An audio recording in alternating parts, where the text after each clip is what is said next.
a service of CNC Worldwide.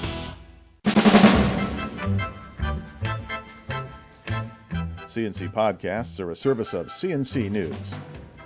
Rochester Police and Monroe County Sheriff's Office teams searched the waters of Lake Ontario along the Charlotte Pier for much of the day Thursday, looking for some sign of missing RIT student Max Maisel. The 21-year-old Rochester Institute of Technology junior was last seen leaving his apartment Sunday evening. His car was found in the parking lot near the pier on Monday.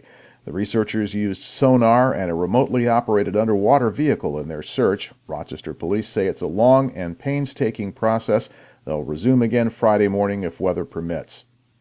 Authorities are looking for a second missing person, also last seen on Sunday evening. The Monroe County Sheriff's Office says 40-year-old Hakan Yordako was last seen in the area of Winton and Jefferson Roads in Henrietta. He's 5'8", 200 pounds. He has brown shoulder-length hair. He was wearing jeans, a navy blue hoodie, and black and white sneakers. If you know of his whereabouts, please call 911. Police in Gates say the shooting death of a Cole Avenue man this week is a case of domestic violence. Chief James Van Bretterode says 49-year-old Rana Neri has been charged with second-degree murder in the shooting of her fiancé, Dennis Perks, at the home they shared on Cole Avenue. Perks, who was 61, was shot in the chest and pronounced dead at Unity Hospital in Greece. Neri is being held in the Monroe County Jail. Police say she fired a shotgun at Perks, after which Perks' son called 911. They say it's the first domestic homicide incident in the town in 10 years.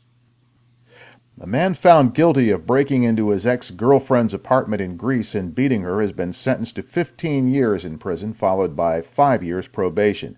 22-year-old Albert William Swift was found guilty by a Monroe County court jury of beating and strangling the woman last June after threatening her with a knife. The prosecutor said the sentence takes a dangerous man off the streets and shows domestic violence won't be tolerated.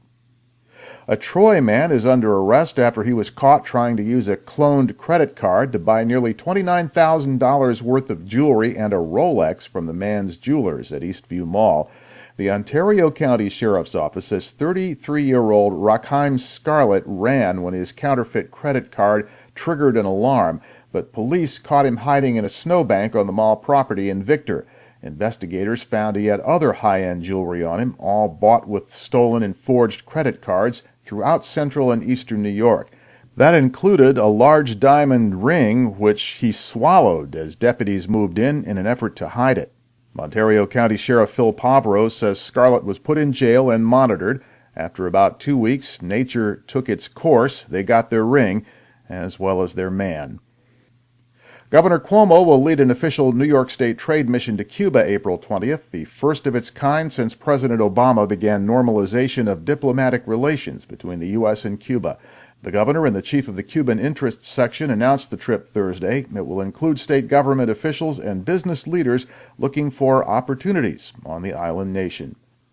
The State Education Department's annual list of failing schools names 178 public schools around the state with subpar academic performance and graduation rates, and 15 of them are in Rochester. Rochester School Superintendent Bolgan Vargas says there's nothing new in the state report. He says it's why the district is recommending measures including shutting down Charlotte High School and is turning East High over to the University of Rochester in an effort to improve its dismal performance. Schools make the list when scores on math and English performance tests fall below state standards and high school graduation rates are less than 60% for 3 years running.